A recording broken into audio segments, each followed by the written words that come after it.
मित्रों, शरद पूर्णिमा की हार्दिक शुभकामनाएं।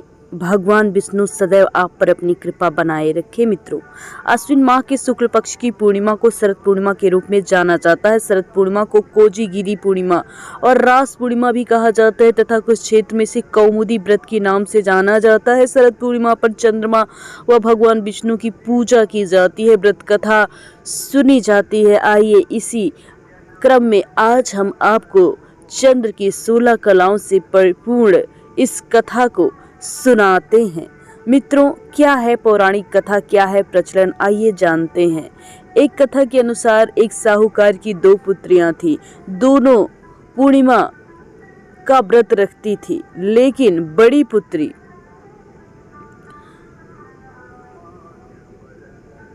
पूरा व्रत करती थी और छोटी पुत्री अधूरा व्रत करती थी। इसका परिणाम ये हुआ कि छोटी पुत्री को संतान जो पैदा होती वो मर जाती।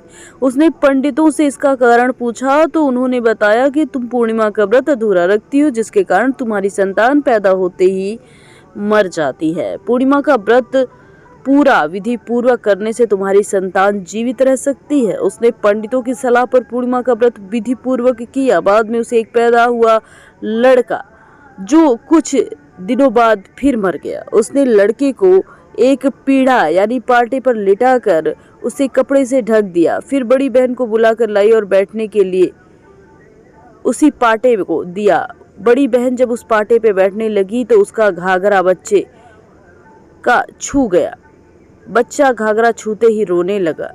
तब बड़ी बहन ने कहा कि तुम मुझे कलंक लगाना चाहती थी, मेरे बैठने से ये मर जाता। तब छोटी बहन ने कहा कि ये पहले ही मरा हुआ था, तेरे भाग से तो ये जीवित हो गया, तेरे पुण्य से ये जीवित हो गया।